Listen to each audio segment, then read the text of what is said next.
Welcome to Designing Your Pre-Med Journey with resources from the Association of American Medical Colleges.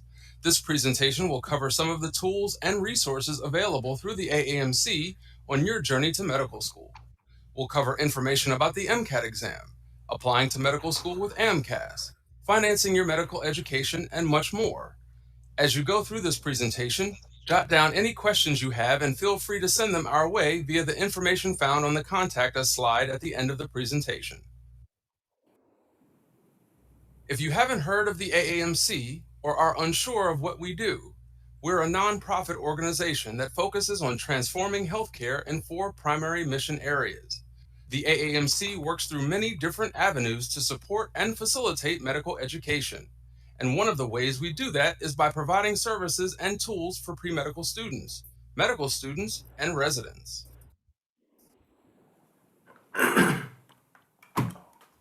Here, you'll see the pathway to medical school, but you should know, there isn't a certain timeline or order that you have to complete these requirements. On the next slide, you'll see everyone's path is different. The reality is that your path may take different twists and turns along the way. Remember, there isn't a right or wrong path to medical school. Everyone's path to medical school is unique, and however you get there is just right. Here is your hub for the presentation and all the resources we'll cover. We'll cover everything from getting experience to preparing for the Mcat, choosing your medical schools, and applying. But remember, there isn't a certain timeline or order that you have to complete requirements. This is Mike. He is a student at the John A. Burns School of Medicine in Hawaii, and prior to applying to medical school, he was a volunteer EMT and firefighter. Through those experiences, he talked about how many of the 911 calls he responded to were from people in rural communities who needed regular health care and were using 911 emergency how many of us use a doctor's visit. Through this experience, Mike witnessed the need for primary physicians and healthcare providers on a regular basis. Initially, he said, "I didn't think I could become a physician. I didn't know any native Hawaiian doctors, and I thought that people from my background didn't do well in higher education." To get started, work with your pre-health and/or academic advisors to develop an academic program that meets your pre-medical and other school-specific degree requirements. If you don't have a pre-health advisor, the NAAHP can connect you with one. To start your journey, we recommend signing up for the AAMC Pre-Med Navigator newsletter. This monthly newsletter provides information about important topics, resources, tips, and key dates for aspiring physicians. To view all the past articles and to subscribe, visit aamc.org/Pre-Med Navigator. A way to hear directly from students is through our Aspiring Docs resource. Here, you'll find information and inspiration to help you get started on your path to medicine. There are fact sheets, resource articles, inspiring stories, and our Aspiring Docs Diaries blog series, which is written by actual medical school students, residents, and pre-med students. The fact sheets are one of the most popular resources because they provide quick but thorough information about topics like shadowing a doctor, preparing for the Mcat, making the most of your gap year, and what's it like to see a patient for the first time. All these resources can be found at aamc.org/aspiring docs. The experience that Mike had with patient interaction as an EMT was tremendously valuable and impacted his decision to become a doctor. But you may be wondering how to communicate that on an application. In addition to your GPA and test scores, a lot of medical schools are progressing to competency-based admissions. This means that they evaluate you based on your experiences, goals, and proficiency in the 15 core competencies listed here that demonstrate your preparedness for medical school. Many applicants wonder, what is a competency and how do you demonstrate it? After hearing those questions from applicants and pre-health advisors, we created the Anatomy of an Applicant website. It defines these 15 core competencies that medical schools look for in applicants and gives you tools and examples for how to develop competencies. On the next slide, you'll learn more about the anatomy of an applicant resources. To show how successful applicants have demonstrated these competencies, we interviewed real medical students, their pre-health advisors, and the admission officers who accepted them. On the Anatomy of an Applicant website, you're able to read stories from medical students and how they demonstrated the core competencies during their path to medicine and in their medical school applications. You'll also get the perspectives of their pre-health advisors and the admissions officers who accepted them. You'll also find information about the parts of an application, and you can complete a workbook with self-assessment worksheets which help you identify your competencies. To access, simply navigate to aamc.org/competencies. To be a competitive applicant, some have questioned if it's necessary to shadow a doctor. It's true that shadowing is great experience, as it exposes you to patient care in a clinical setting and gives you an idea of the day-to-day demands of a medical career. While shadowing may offer you exposure to patient care environment, it's not the only way to demonstrate these skills and attributes. Here are a few other ways that you can gain medically related experience. Many students understand the value of getting hands-on experience in the health professions, like shadowing, volunteering, working in a lab, or being a medical scribe. If you are searching for a program that prepares you for successful matriculation into health profession schools, check out the Summer Health Professions Education Program. Better known as SHPEP, this free program has strengthened students' academic proficiency and career development underrepresented in the health professions for over 30 years. Funded by the Robert Wood Johnson Foundation, SHPEP is a free 6-week transformative summer experience for college freshmen and sophomore students interested in the health professions. The program offers opportunities to explore a range of health careers, including dentistry, medicine, nursing, optometry, pharmacy, physical therapy, physician's assistant, and public health. Furthermore, the program prepares scholars for a successful application to health profession schools. SHPEP scholars have a legacy of success. Over 65% of scholars who apply to medical or dental school are accepted. Hosted at 12 universities across the U.S., students are provided with academic enrichment in the basic sciences and math, clinical experiences, career development activities, learning and study skills seminars, and financial planning. With a focus on improving access to information and resources for college students, SHPEP offers students a variety of fun and enriching academic and career experiences. This program is for college freshmen and sophomore students who have a strong interest in the health professions. Potential applicants must have 60 college credits or less, a GPA of at least 2.5, and be a U.S. citizen, permanent resident, or an individual granted Deferred Action for Childhood Arrivals or DACA status. One recommendation letter and a personal statement is also required in the application process. Visit shpep.org for more information and to apply. Here are a few other ways that you can gain medically related experience. And remember, you can always find other summer enrichment opportunities by visiting https://services.aamc.org/summer programs/. So when you're ready to apply to medical school, you'll see that the application process encompasses a lot of different things, from choosing which schools to apply to, preparing for the Mcat, filling out your medical school applications, and covering expenses related to the application process. The process of applying to medical school has a financial component. Taking the Mcat exam and the application process have a cost associated with them. However, the AAMC firmly believes that the cost of applying to medical school should not deter you from becoming a doctor. That's why there is the Fee Assistance Program. Before registering for your Mcat exam or applying to medical school, we encourage you to explore the AAMC's Fee Assistance Program. This program assists those who, without financial assistance, would be unable to take the Mcat exam, apply to medical schools with the Amcas application, or use some of the other AAMC resources.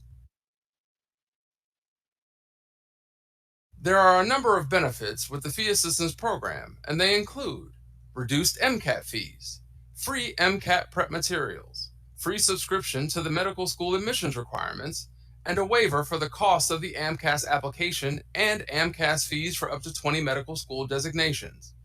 Additionally, if you are planning to apply for MCAT testing accommodations, you will have access to a stipend for an updated psychoeducational or medical evaluation if necessary.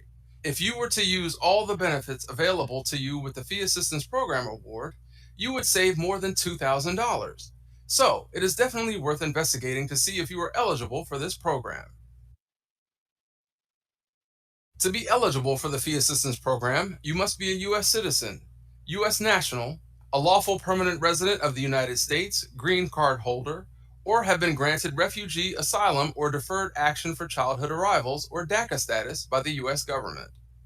Approval for the Fee Assistance Program is tied directly to the U.S. Department of Health and Human Services poverty level guidelines. Unlike some federally funded programs, the Fee Assistance Program does not draw distinctions based on your dependent or independent tax status. Therefore, parental financial information and supporting tax documentation are required. It's free to apply for this program, so we encourage you to apply. For more information, head to aamc.org/FAP to review the website and take a look at the FAP essentials to determine your eligibility and get answers to your questions. As you think about when to take your exam, you're probably also thinking, but how do I prepare for it? With busy schedules, classes, activities, it can be hard to balance it all. Daryl Fields, a current medical school student from the University of Wisconsin-Madison School of Medicine and Public Health, encourages students to, quote, develop good study skills. There's no perfect way to study, so experiment until you find one, end quote. The MCAT exam is a standardized computer-based multiple choice exam taken at a testing center. Almost all US and some Canadian medical schools require you to submit recent Mcat scores with your application. The exam tests you on the knowledge and skills medical school students, faculty, and residents have identified as key prerequisites for success in medical schools and the practice of medicine. It specifically assesses your problem solving and critical thinking skills, as well as your knowledge of scientific concepts and principles necessary to the study of medicine. The content on the MCAT exam is divided into 4 multiple choice sections. There is no writing section on the exam. The 4 sections include biological and biochemical foundations of living systems, chemical and physical foundations of biological systems, psychological, social, and biological foundations of behavior, and the critical analysis and reasoning skills. The section's test content can be found in Introductory to Biology, Physics, Psychology, Sociology, in addition to Introductory General and Organic Chemistry and first semester Biochemistry. The exam takes about 7.5 hours to complete, which includes everything from checking out and taking breaks. MCAT scores are released 30 to 35 days after you take your exam. You will receive 5 scores, 4 individual section scores, and 1 total score. Your section scores will be added together to create your total score. The ranges for each section and the total score are listed here. So when is the right time to take the MCAT exam? When you are ready. Here are a few questions to think about to help you determine when you might be ready. When do you want to apply to medical school? Many examinees take their MCAT exam in the same year that they are also applying to medical school. Are you familiar with MCAT content? Do you understand it and feel comfortable with it? The MCAT exam doesn't have any required course you need to take before registering, but if you feel you need more time to prepare based on what is tested on the exam, consider a date later in the testing year. Will you need to retake the exam? No one likes thinking about retaking the exam, but if you think you will have to test more than once during a calendar year, think about making your first attempt early in the year. This allows you time to receive your scores, decide on whether to retest or not, and then find an available seat later in the testing year. A few other things to keep in mind. There are a limited number of times you can take the exam. In a single testing year, you are only permitted to take the exam 3 times. Over 2 consecutive years, you can only test 4 times. In a lifetime, you are permitted to take the exam a total of 7 times. To help you get started in your preparation, one way is to create a study plan that helps keep you on track and organized. The AAMC has a free 6-step guide to help you do just that, including worksheets and suggested resources to help you throughout your preparation. It also includes some suggestions of study strategies that you can begin to employ now and throughout your preparation. Also, sometimes it can be helpful to see how others tackled the exam. We developed a resource that highlights 21 different past examinees' study schedules, strategies, and tips for how they prepared and what they learned. Further, we have other resources and practice products to help you throughout this process. Here are some of the resources the AAMC makes available either free or at low cost. These include study resources such as the Khan Academy Mcat collection and practice sets, full length exams, and inspiring stories.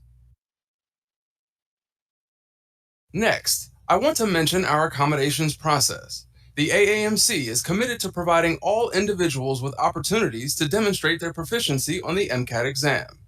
That includes ensuring access to persons with disabilities in accordance with relevant law. If you are a student who has a disability or medical condition that requires an adjustment to standard testing conditions, we encourage you to apply for testing accommodations. A decision on most requests will be made within 60 days of receipt of a complete application. There is lots of good information on the MCAT website around application timeframes and accommodation types, application requirements, how to apply, and what to do once you receive your decision. Our online system, the MCAT Accommodations Online, also known as MAO, provides a secure online method for submitting applications and supporting documentation. The system also maintains a record of decision letters and provides our review cycle dates and other important deadlines. Please pay close attention to the application submission dates for your preferred test date so you can receive a determination in time for your exam. Now, let's take a moment to see what one physician has said about the application process. Like many applicants, Rose worried about not having a perfect grade point average or particularly high Mcat score, but she said, quote, "During my interviews, no one asked me about my unbalanced Mcat score or the C grades in my transcript. They were more interested in learning about my strengths and the strategies that I use for overcoming challenges." Her advice for the applicants is to, quote, "Choose schools with missions that align with your own. My school is focused on rural, underserved communities, and that resonated for me." Every medical school is different, and on average, applicants will apply to about 17 medical schools. But with so many different programs to choose from, how does one determine where to apply? Keep in mind that just like every applicant is different and has their own story and experiences, each medical school is different and has its own mission and culture. You can view each med school's mission statement and a ton of other information within the AAMC's medical school admissions requirements, which describes the medical school's teaching philosophy, core values, and what they are looking for in their applicants. It can be helpful to think about what you're looking for in terms of your own goals and values. Do they align with the medical schools? The medical school admission requirements resources can help you prepare for the application process and choose where to apply. When you get to the point where you're making your decisions about where to apply, it can be tempting to focus only on academic requirements and medical school statistics. But remember, this is where you will spend at least 4 years, and there are a lot of factors to consider. With the MSAR, you can search for schools by location, median MCAT or GPA, and then review school-specific data, save and rank favorites, save notes on each school, and review pre-medical coursework. Subscribers can view complete school data, including things like student data, volunteer experiences, and median Mcat scores. You can even compare medical schools side by side.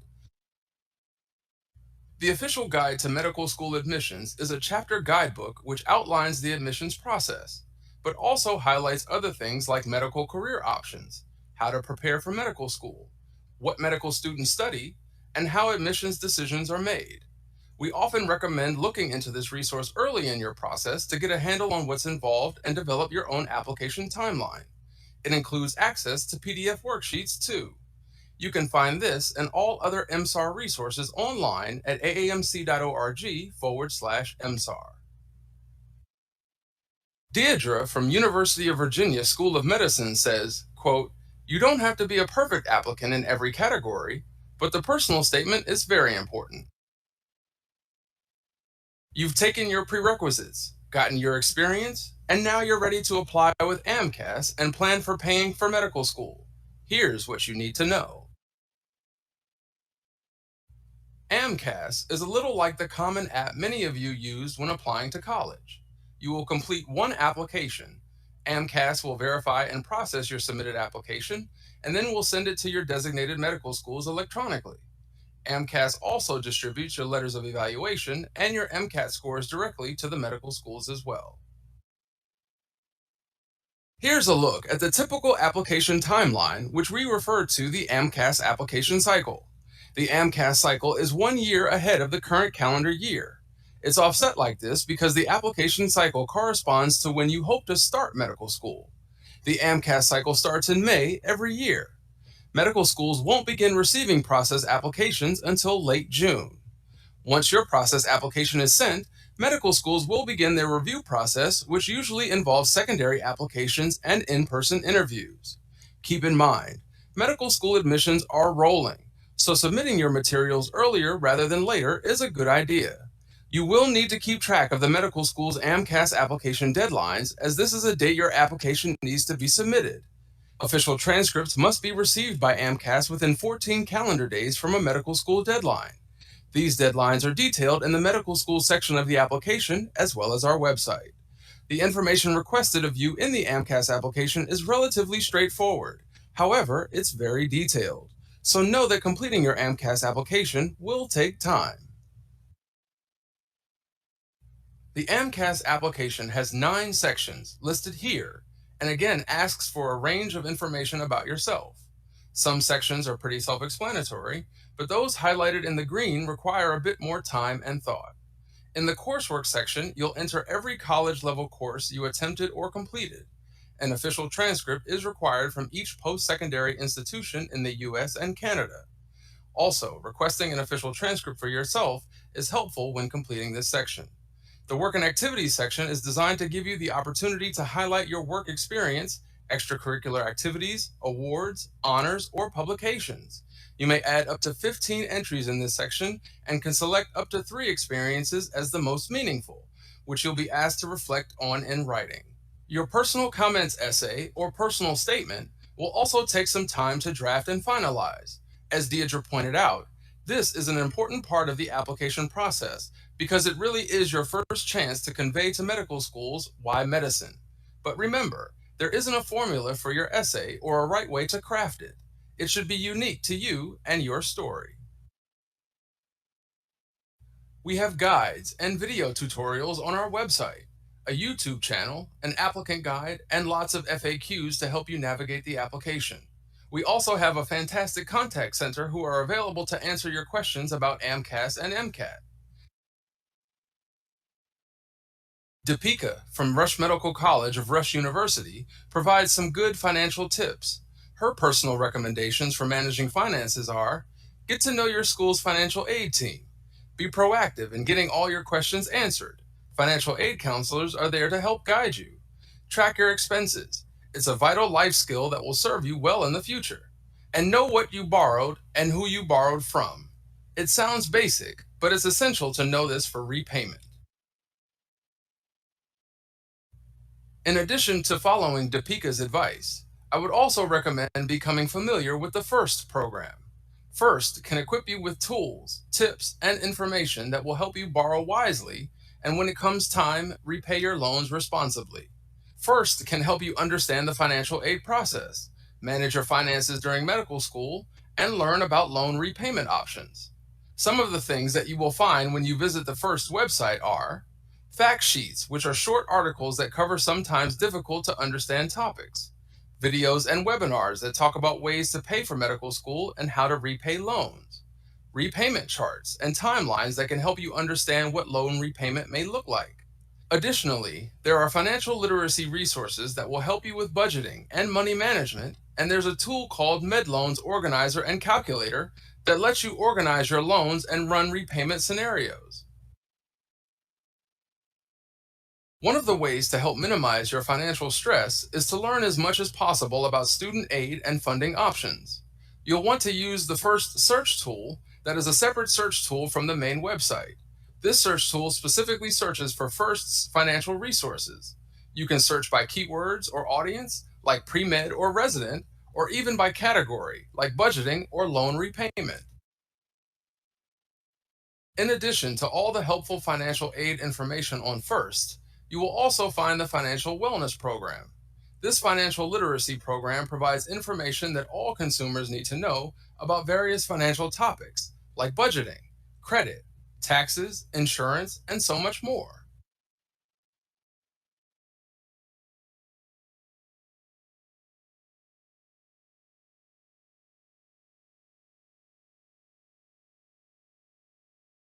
The AAMC is supporting all aspiring physicians and advisors by switching to digitally focused channels.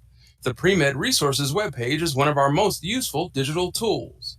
The Premed Resources collection includes various links throughout the AAMC Students and Residents Hub for easy navigation, as well as print-friendly handouts of all items normally distributed at Premed events. The page was designed to mirror the applying to medical school journey, making it more accessible to applicants and advisors looking for information to guide their advisees. The Integrated Learner Services team collaborates directly with learners, like you. We host regular engagement activities that allow us to learn more about your experiences along the medical education journey. When learners like you provide input, it gives us direct insight into what you are experiencing and how we can best support you.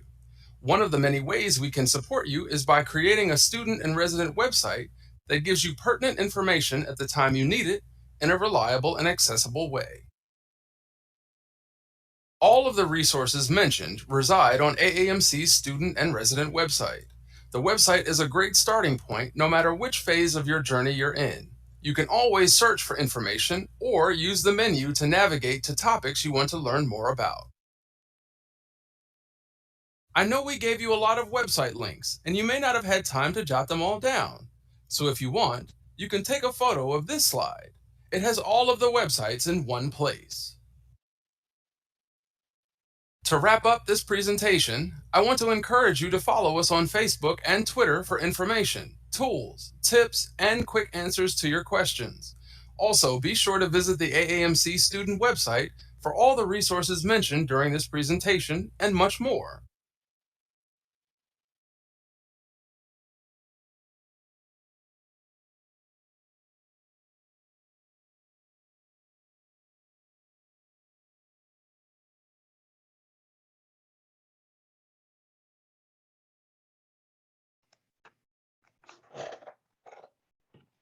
Well, thank you, everyone. I hope you enjoyed the video, and I want to take this time to introduce myself and the other panelists that's joining me today. My name is Tony Mancuso, and I lead communication efforts for the Summer Help Professions Education Program, also known as SHPEP, which is what you've learned about during our presentation today.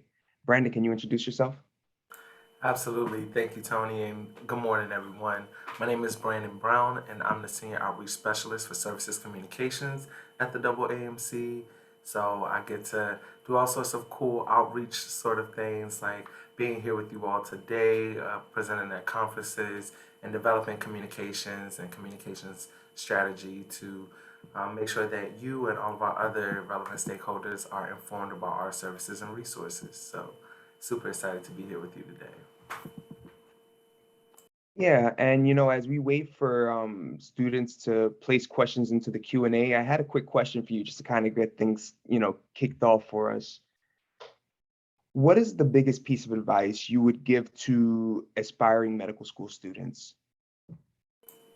Oh, that's a good one. Um, pardon.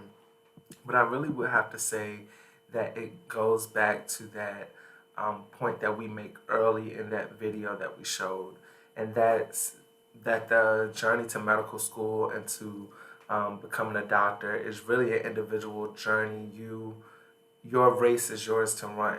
Like, yes, there are the benchmarks you hit, and that everyone that wants to pursue being a doctor have to hit, taking the MCAT, applying, et cetera, et cetera. But this is really your journey, and um, don't don't allow where you come from, what you've been through, what others may have to say negatively to steer you away from your path. If you know that this is what you want to do, commit.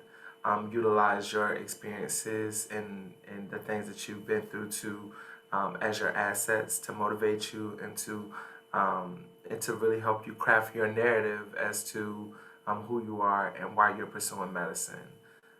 It's definitely, I believe, to your benefit to, um, acknowledge the things that make you who you are and that shape your goals and motivations for pursuing this career path. So that would be my biggest piece of advice. Perfect. And is it really true that everyone's path is different? I know we talked a little bit about that earlier in the first slide, and it looks so, if for those of you familiar with DC, it looks sort of like the Metro map. But tell me a little bit, is everyone's path really different? It absolutely is. I mean, so you have some that may find their way to applying to medical school directly after they finish their bachelor's degree. There's some that you may enter into a master's degree program or post baccalaureate program before you decide to apply to medical school.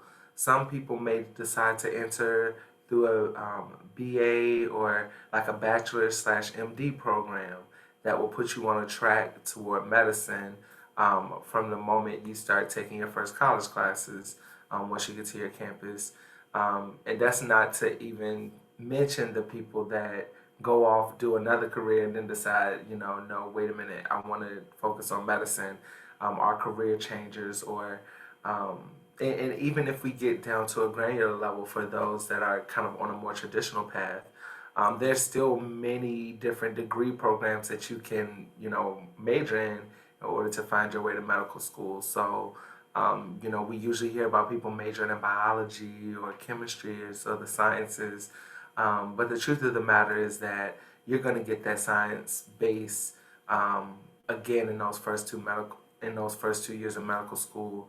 So, a part of that journey being your own may just be you deciding what do you want to focus your study in as an undergraduate. You don't have to major in the traditional degree programs to still find your way there. If you know that you want to pursue medicine, then have that as your overarching like North Star, and then just make sure that no matter what other detours you may take or whatever you may choose to study outside of the traditional pre-med majors, just make sure that you're continuing to do the other things that you're required to do in order to find your way. But yes, there are many different pathways to medicine. Thanks for that, Brandon. And Absolutely. as far as, our audience today, they're mostly comprised of high school students, right? So they're like even before the college experience. And, I know we talked a little bit about pre-health advising during this session and the importance of connecting with them. As far as a high school student, like what advice could you give them as far as potentially engaging them early, or is it important to engage them early? Could we speak to that a little bit? Absolutely. And so, just as you all at this level, in your prior schooling, have your guidance counselors that you work with to help figure out, what classes you're taking in the next year, the next term, and things like that. Once you get to college, you will have an advisor, a major advisor. And should you decide to go the route of, a pre-med major, then you will have like a pre-health advisor. And it is important to really, really meet with your advisor regularly, and to kick off that relationship early, and to really invest in that relationship in terms of time and just relationship maintenance, because your pre-health advisor has everything from you know just the awareness or information about different opportunities that you can partake in to continue building up your skill sets and experience, to for medical school, to of course advising you on which courses to take when you need to get those courses taken, and they can just overall be a great resource and ally as you again determine what your roadmap looks like. They can be a helpful kind of co-pilot in helping you to figure that out.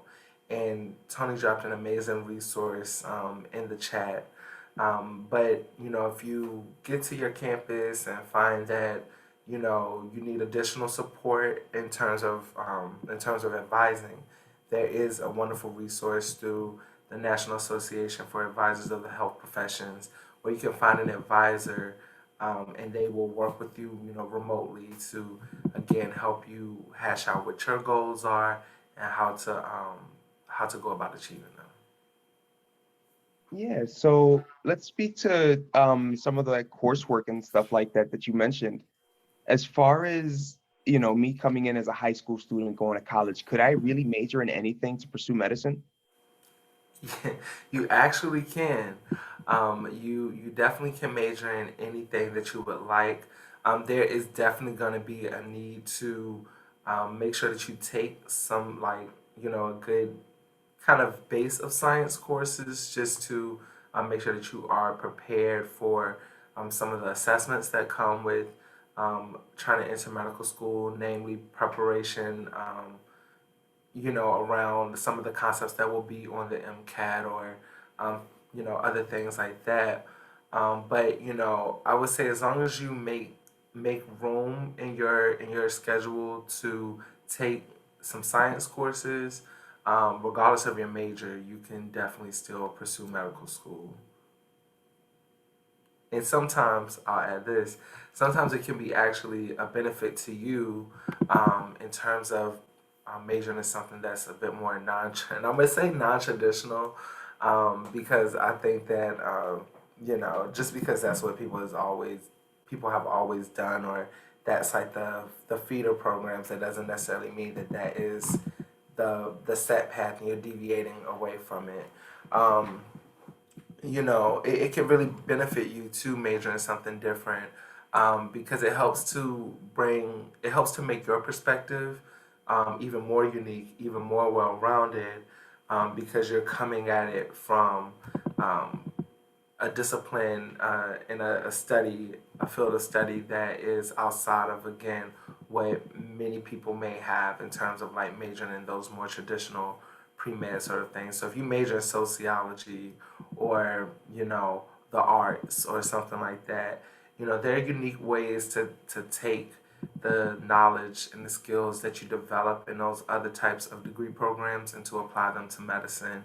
And as long as you again consider how all of your experiences and all of your skills and knowledge, um, how all of that informs how you plan to practice medicine, then I think like you'll be fine.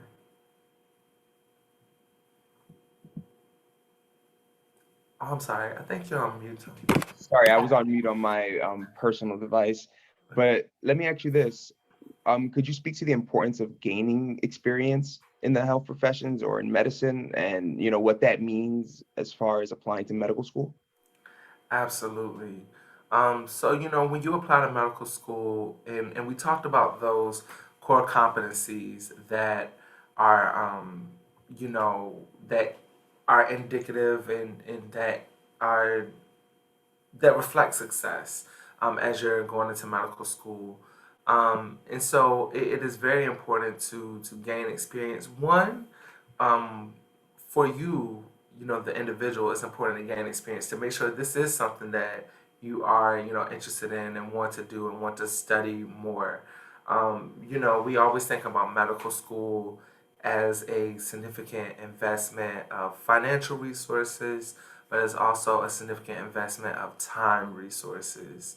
And of the two, you can't make time back. And so, in terms of thinking that way, you want to make sure that you partake in enough experiences to really help you deepen your level of understanding of what the field is. And of course, no one experience is gonna just comprehensively tell you what it's like until you get there. But you at least want to make sure that you have an idea of the things that are required of you, of the types of environments you'll be in, things of that nature. Beyond that, um, I always recommend that students that are interested in medicine, that they consult those core competencies and they really use it as an opportunity to say, okay, um, I may be really strong on the teamwork and collaboration piece, but I still need to get more experience with cultural competence or something in terms of medicine. So thinking about how you go about getting those experiences is very important. Um, we talked about SHPP and our summer health programs database. Those are opportunities for you to, again, increase your experience and exposure with regards to medicine and health professions, but it also gives you the opportunity to network, to engage in more research and academic skill building. So, getting experience is not only just an application component, but it is very much so a necessity, as with anything else, to before you um, sign up and really make the full commitment to pursuing medicine or a health career. Thank you, Brandon. And I've been asking you a bunch of questions, and I'm just targeting and all that good stuff. But I have another one for you. Could you speak to the importance of diversifying the medicine pathway? Ooh, yes, I can. I absolutely can. I'm very glad that you asked this, Tony. Um, as we know, there have been very, very different histories and paths that different identities and communities have had with the medical field. And so, as we think about how things that have happened in the history of our society and of our country, as we think about how that continues to bear down on the health outcomes, the health disparities that exist, is very much so just reflective of the point that we need more people that understand a variety of ways of living, of ways of being, in order to really make medicine be as equitable and as impactful as it can be. And so when we're looking at the medical field and we're looking at, who who is the prototype of a doctor or the typical doctor, we see that, just in terms of interests, and that's interest based on identity, interest based on just ways of life. There are definitely some perspectives being missed, and it has very real implications for how people are given care when they're in a medical facility, and really how the life expectancy or outcomes of certain conditions. And so, the more we have a diverse array of people and perspectives and histories and cultures being honored through a more diverse healthcare workforce, the more we can work towards ensuring that we're not missing these critical elements of individuals and of their conditions and of how we provide care. And so, all that to say that really, and there's research to back this up as well, that one's life outcomes can be tied to whom their doctor is, and that also in whom their doctor is includes the identity aspects of who their doctor is. So, right now the numbers they're very they could stand to be improved tremendously in terms of doctors of color and doctors with other um, identity identities that have historically been marginalized. Um, so yeah, and I will say that we are as an association doing our part to internally and connect with other organizations to ensure that we are providing more of a pathway for doctors who look like me, who look like, some of you, who look like, you know, who just have not been historically represented well in the medical space. So, as Yeah, so and I don't know, did you want to speak on that somewhat too, Tony, especially given the work that you do with SHPP and understanding that that is an opportunity to diversify the healthcare workforce. Do you have any thoughts around that question?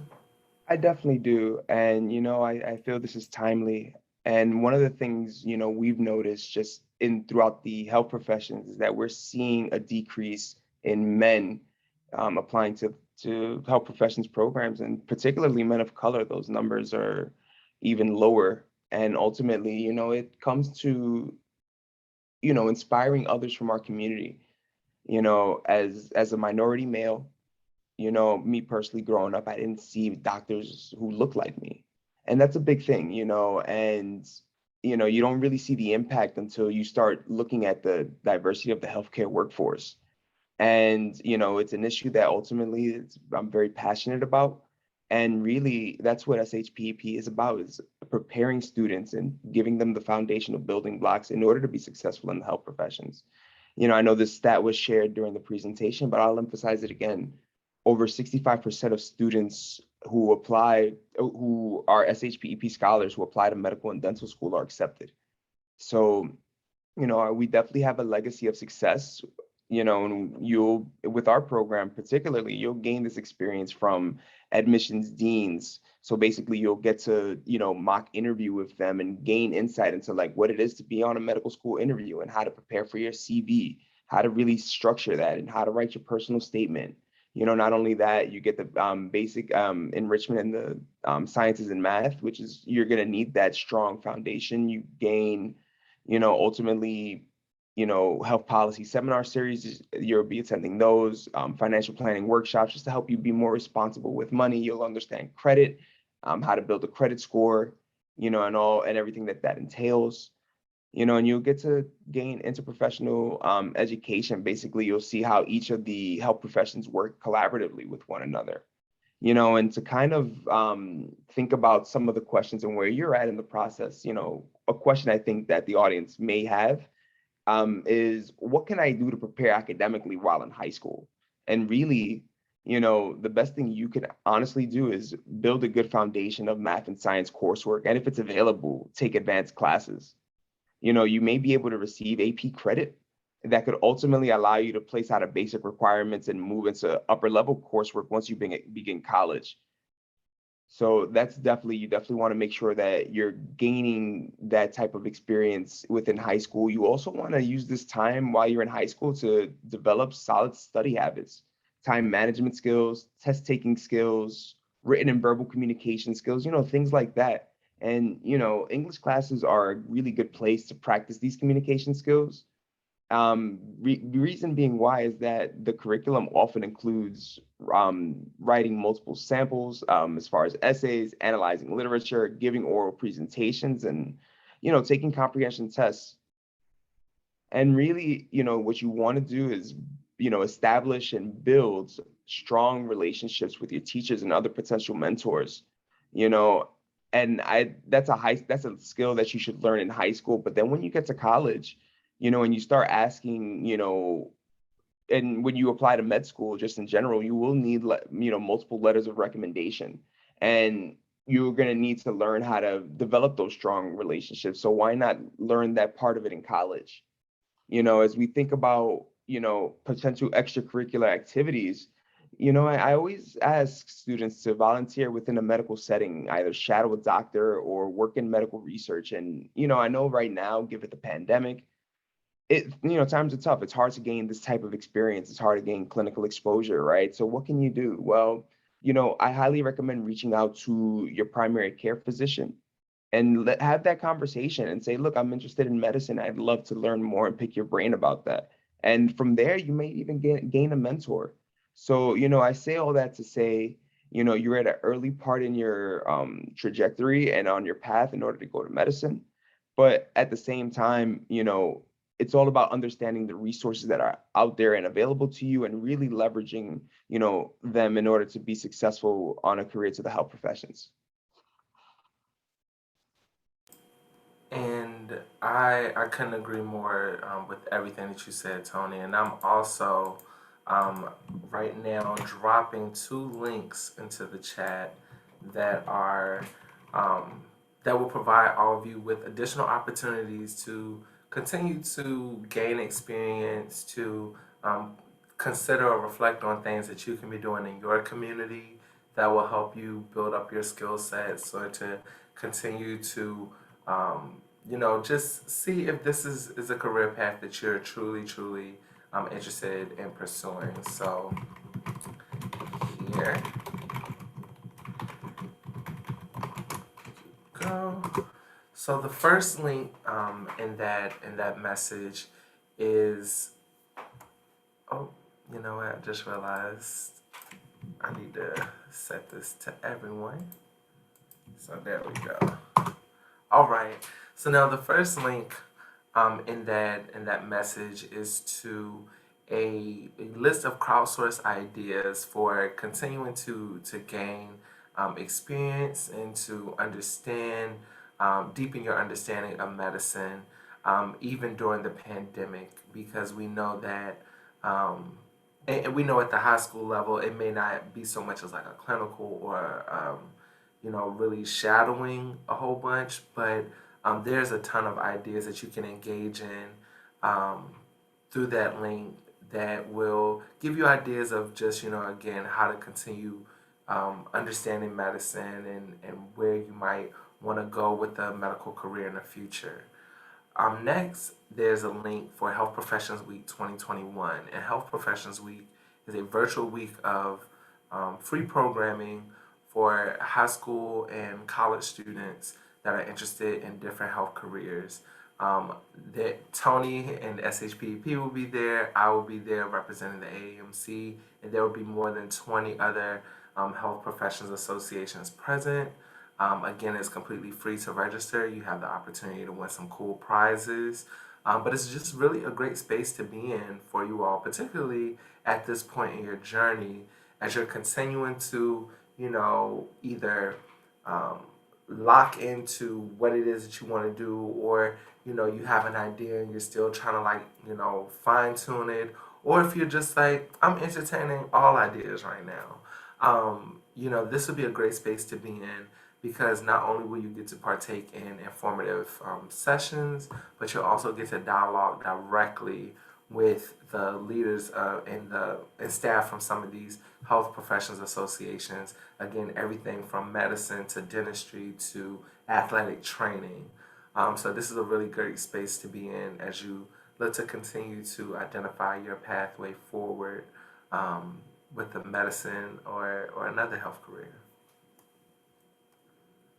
Alrighty, so in terms of that, I guess so. We talked about SHPP as a way for students to gain experience, and we've talked a lot about just understanding like how to gain experience, and how you utilize that to inform your application and your direction toward medical school. In terms of thinking about, again, this age group, and kind of like the journey ahead, and even from, just a undergraduate sort of journey. Tony, what are some of your top recommendations for this group in terms of once they get to college, once they get to that first, next step in their education, how to really just take the best of what they've learned before, but also to move forward successfully in the collegiate space? What advice do you have there? Sure. So, I'm gonna give a very elongated answer, just to make sure that everyone's getting on the same page.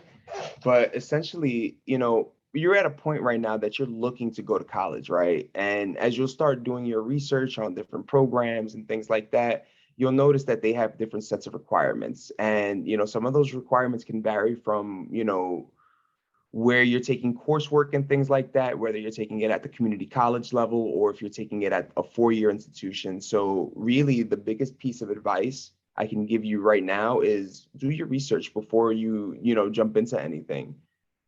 Each medical school has their own mission. just like you have your own personal mission in life. Make sure both of those align. And I think, the same is true for when you apply to college. When you start thinking about applying to college, I typically get questions from high school students that, they're typically like, hey, what college should I apply to? Should I go to like a D1 school? So like that I get noticed, or am I good going to a community college and then starting out, and I really want to, emphasize the beauty of that pathway that we just talked about, that everyone has their own path. Essentially, yes, each medical school has their own set of requirements. I want to make sure that that's clear. Right. And, there's some schools, obviously, like, as you start thinking about medical programs that prepare you and things like that, essentially there's some schools, that aren't that are more like a state school, if that makes any sense. So normally, like if you're familiar with sports, D2 or D3, but they have a strong emphasis and getting students ready for, medical pathways and, matriculation for medical school. That's the biggest thing. So when students if you start thinking about your path, should I go to this school? Should I go to that school? First off, you want to make sure that medicine is something you want to pursue, or just the health professions in general. Once you get that and it's yes, then you can start looking at different programs, but potentially even pre-med programs or undergraduate institutions that may not cost as much, that are more cost effective, that are proven to help matriculate students to college. So to medical school. So that's first and foremost. The next thing you want to do is know your why. You know, as you start asking yourself, why medicine? Why the health professions? You want to know like what motivates you, what's going to inspire you. And the answer to that question now should ultimately motivate you when you are a practicing physician. And I can't stress that enough. Essentially knowing what type of community you want to serve, and that's a big part of it too. So I think a lot of medical school students focus on, let me just get to medical school and then everything else is good, right? But essentially you want to know what type of community you want to serve, meaning do you want to serve different demographics like Hispanic, Black, African American, American Indian, Alaska Native, etc. Do you want to serve an urban or rural community, because there's differences there, and there's different health disparities just throughout all these different types of groups that you could potentially work with. Do you want to, work in the geriatric realm or pediatrics, meaning that do you want to work with an older crowd, and, there's, of course, positives and negatives to that. Or do you want to work with a younger crowd as well? I'm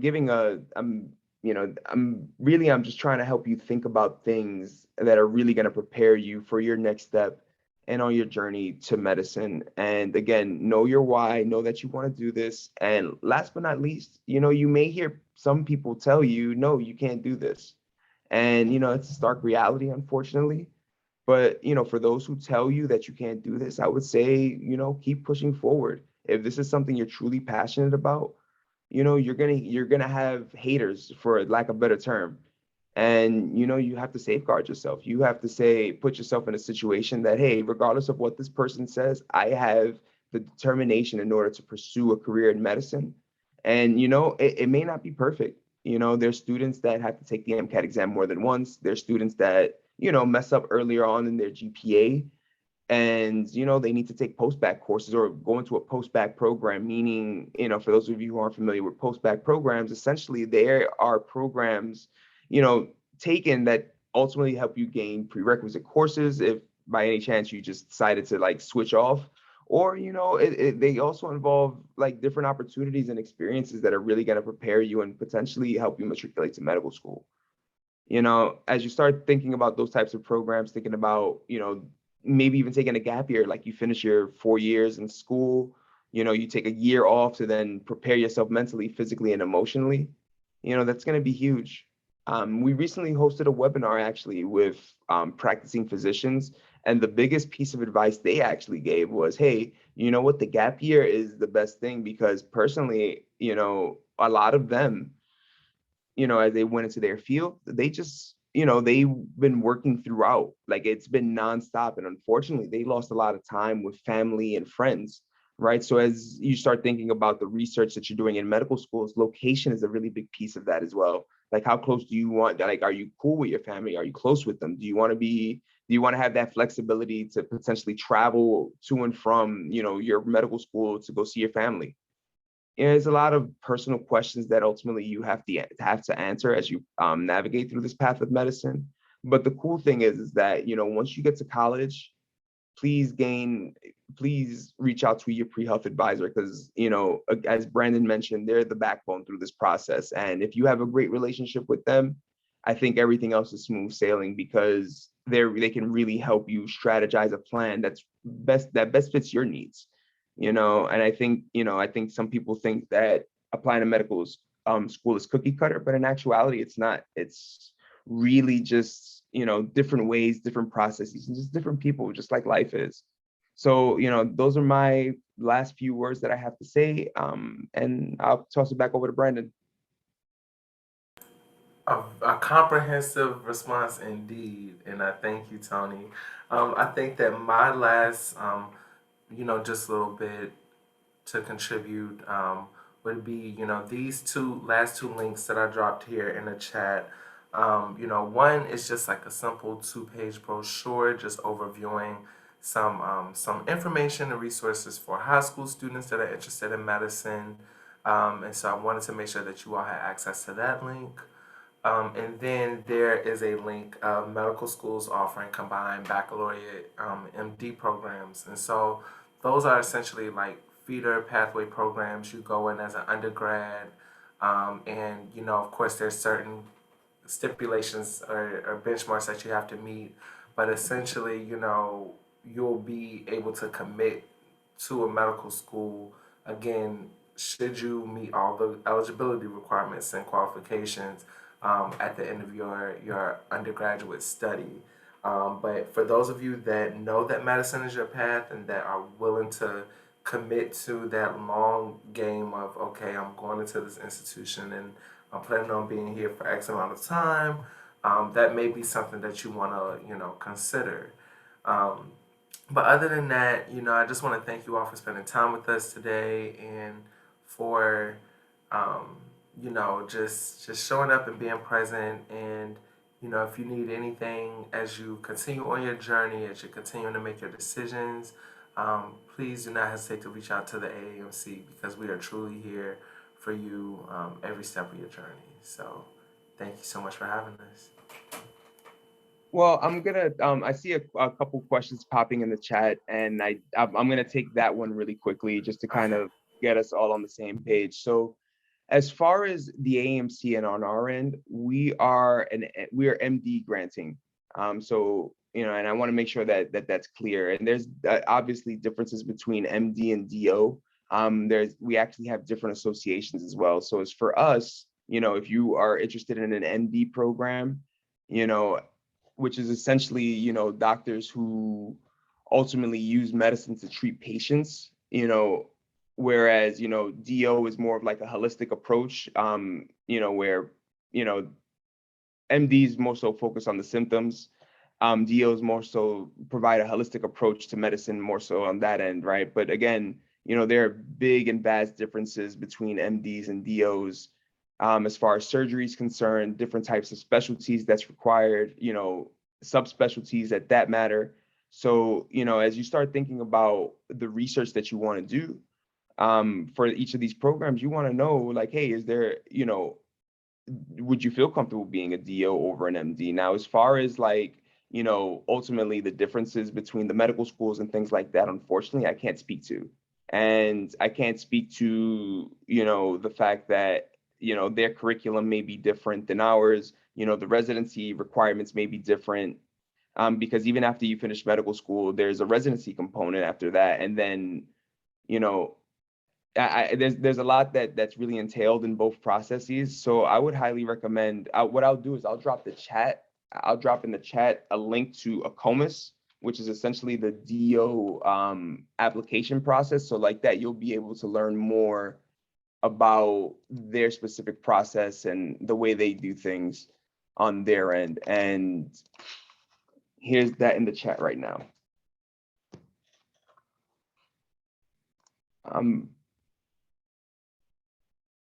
But outside of that, I think we're good to go. I do see something, how long is the time commitment in terms of college if you want to be a surgeon? Ultimately, It really depends, because it's not necessarily, the time commitment you'll take in undergrad and in grad, meaning like medical school. It's the residency component, it's the subspecialty component. So it depends on what type of surgeon you want to be. Do you just want to be a general surgeon? Do you want to be a trauma surgeon? There's different types of surgeons and different subspecialties just within surgery. There's plastic surgery as well. So, just to give you a different feel of the different types of subspecialties that you could potentially specialize in, it really just depends on that answer more so than anything else. But I think, in the interest of time, it's a Saturday, and I'm pretty sure, as far as like high school students, I remember when I was in high school, I'd probably be chilling with my friends right now. So I hope each of you are able to do the same. And I'm good. Have a great evening, everyone, or great rest of your weekend.